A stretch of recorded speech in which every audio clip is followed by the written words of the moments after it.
The most common and most dangerous red flag in a relationship is control masked as concern.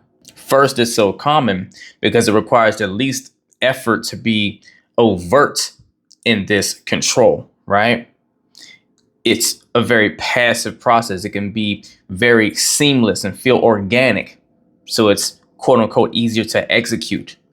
And the other reason it's so common is because a lot of people aren't even aware that they're showing or displaying this toxic habit, right? They truly believe that they are being as loving and concerning of a partner as they can be for their partner, when in reality, there's subconscious wirings there that actually they do this for controlling purposes for their own sense of validation.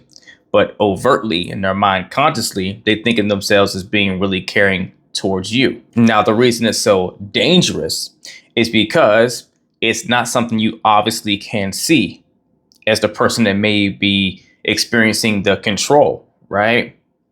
And the reason why it's so dangerous for you is because the more you become closer to, more invested into, and bonded emotionally to someone, the harder it is to call out and see red flags whenever they're there and to actually act on what you are seeing. When someone's kind of worked their way into your system, right, to where you're emotionally invested into them, now if you start to realize things like they have controlling behaviors and so forth, you're less likely to do what you would have done in the very beginning if it was overt and it was obvious that this is what they were doing, and just cut them off or say, hey, this doesn't make sense for us and go to your own way, or keep things in a friend zone, right? Now that they're kind of in your space and you're really invested into them, it becomes harder to believe and wrap your mind around the controlling aspects. It becomes harder to differentiate between, is this making sense to me, or is this off what they're doing, the way I'm feeling, or am I just overreacting? And you get to the space of confusion.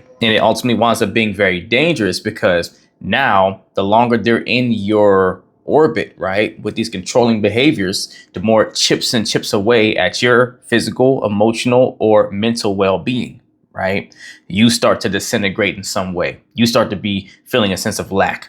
You start feeling that you're not the fullest, healthiest version of yourself that you want to be. And you can't pinpoint necessarily as to why. And it's hard to just move away from your partner, even if you detect that they are the reason, because you're so invested into them. Your heart's tied to them.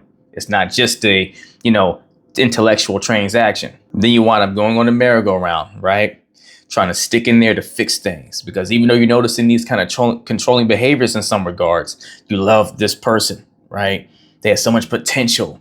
Oh, they mean well. It's just they don't understand they're fully doing all the things. And then you keep signing yourself up to stay in a situation that's brewing more and more toxicity until you wind up becoming a byproduct of that toxicity.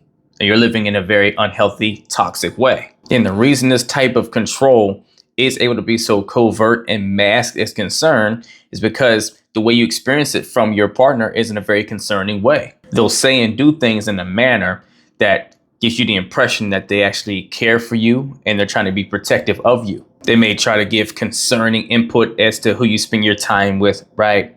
Might try to give some advice on a better way of dressing or something like that they feel might help you out more. They may even try to tell you how to act to get yourself better results in certain dynamics, right?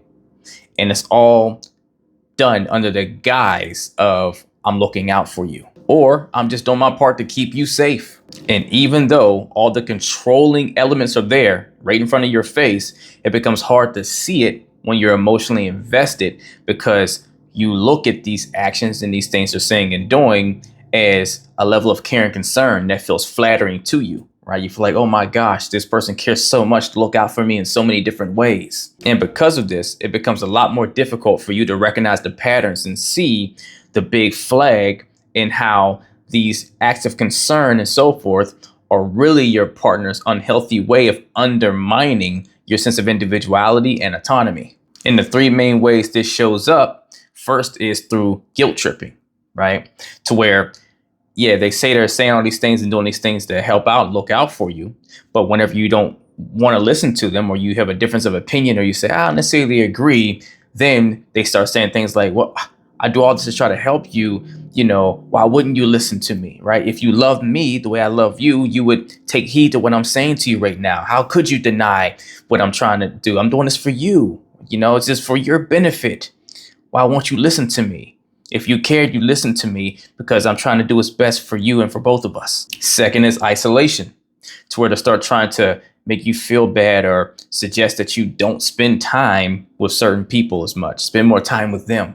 Hey, I'm just looking out for you. I don't want you to be around, this unhealthy energy, right? These people that aren't good for you. I see the way they treat you or the way they think about you. I know what's best for you. Be here more with me, to where it feels like, oh my gosh, they're really so concerning to making sure that I'm okay and that people aren't taking advantage of me, when in reality, they're trying to keep you away from other folks that may suggest perspectives or opinions that moves you further away from them or causes you to spend more time with them and not with your partner, right? Because really, internally, your partner needs a sense of validation. They feel fearful when you're not there. So they need to keep you close and isolate people around you that may take away from their time to be with you, so they can continue to get that reassurance in a very unhealthy way. And the third one is jealousy disguised as love. So they may say things to you like, oh, I get so overly protective or afraid of losing you, right? And that's the reason why I become so possessive or jealous. Right? It's because you mean that much to me and I just never want to lose you in my life. To where it feels great to hear that someone loves you so much that they just don't ever want to lose this amazing value that you bring to their life out of their life, right? When in reality, what it's screaming to you is this person has serious self-validation issues and these just jealousy, right? To where they get so overly protective and all these things is really their way of trying to make sure that they'll never be abandoned, because they don't see their own worth and their value. And they think that other people around you that are valuable to you as well will jeopardize their value in their life because they don't feel truly worthy and deserving of you. So they get really defensive to keep people away from you so they never lose their prized possession that helps them feel like they are enough, right? That's not love. That's using you as this kind of, vessel to help meet needs for them. Right? That's not love for you. That's really looking out for themselves. So I need you to look out for these signs if you're experiencing these, because this ultimately becomes the most unhealthy versions and forms of emotional manipulation, right?